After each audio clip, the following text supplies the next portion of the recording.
দেবু হচ্ছে একটি ছেলে, খুবই ছোট ছেলে ছিল। তারপরে আস্তে আস্তে বড় হয়েছে। একটু বড় হওয়ার পরে সে তার মা, বাবা, দিদি, বোনের ছোট তার থেকে, আর দিদি বিবাহিত হয়ে গেছে, বিয়ে হয়ে গেছে, সে বাইরে থাকে। তো একটু যখন বড় হলো তখন জানতে পারলো যে সে নাকি অনাথ ছিল, ওখান থেকে কুড়িয়ে নিয়ে এসে এই মা বাবা তাকে মানুষ করেছে। তো এই মা বাবা যখন মানুষ করেছে, যখন যেদিনকে সে জানতে পারলো যে সে অনাথ, এখানে এসে মানুষ হয়েছে, তখন থেকে তার মনে একটা খুব কষ্ট হলো যে আমি অনাথ, আমার কেউ নেই, আমার নিজের বাবা মা তাহলে কে, আমি কোথার থেকে এসেছি, আমাকে কোথা থেকে এনেছে এই মা বাবা। কিন্তু এই মা বাবা এত ভালোবাসতো বা দিদি বোন এত ভালোবাসতো, কোনোদিনও তারা বুঝতে দেয়নি সে যে অনাথ বা তাদের সন্তান সে নয়। এই বংশে যারা সবাই ডাক্তার, তাদের উকিল ডাক্তার সবাই, তারাও চেয়েছে যে তাদের ওই ছেলে যেন উকিল বা ডাক্তার হয়। তাই তার বাবা যেহেতু উকিল ছিল, চেয়েছিল উকিল হোক, কিন্তু ছেলেটি হয়েছে ডাক্তার। তো তাতে মা বাবার বা ভাই বোনের কোনো অসুবিধা ছিল না। সে যখন ডাক্তার হয়েছে, তারপরে সে আস্তে আস্তে কী করলো, তার মা বাবার পরিচয় খুঁজতে বেরিয়ে পড়লো। তো যে মার কাছে সে মানুষ হয়েছে, সে বলল কি যে তুই তোর মাকে খুঁজছিস? তখন ছেলে বলল, তুমি কি করে জানলে আমি মাকে খুঁজছি?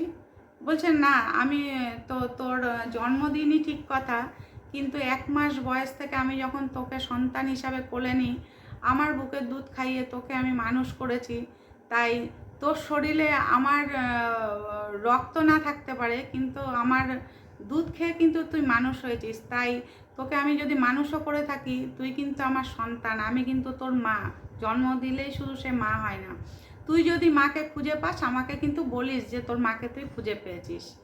তখন এরকমভাবে চলতে চলতে এবার ছেলেটির মন খুব খারাপ। তা আস্তে আস্তে তারা বললো যে ছেলেকে বিয়ে দেবে।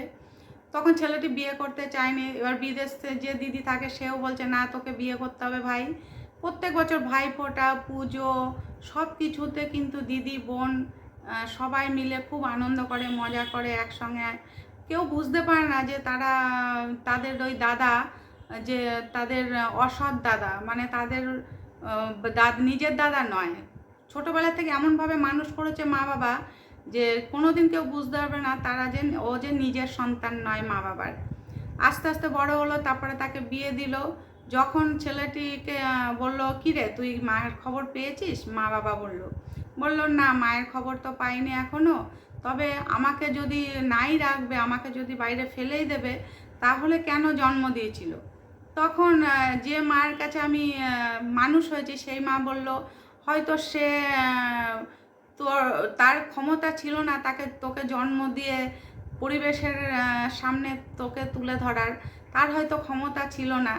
সে তোকে পরিচয় দিতে ভয় পেয়েছে, হয়তো মানে সমাজের কাছে তোকে পরিচয় দিতে চায়নি বা পরিচয় দিতে পারেনি, চেয়েও পারেনি।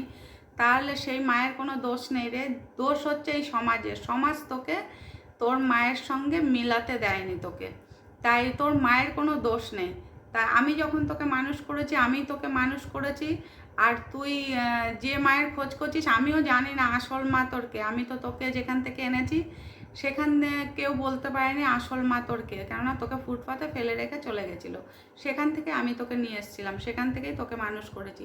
তাই তুই ওইসব আর ভাবিস না বাবা, আমরাই তোদের মা বাবা, তুই আমাদের সন্তান। আমার যেমন 2টো মেয়ে আছে, তুই আমার একটা ছেলেও আছে। আমরা কোনোদিন তোকে বুঝতে দিইনি তুই যে আমাদের সন্তান নোস। তাহলে তুই কেন এত দ্বিধা করিস? তুই কি আমাদের হতে পারবি না? তখন ছেলে বলল, মা তোমার কোলে মাথা রেখে আমাকে একটু শুতে দেবে?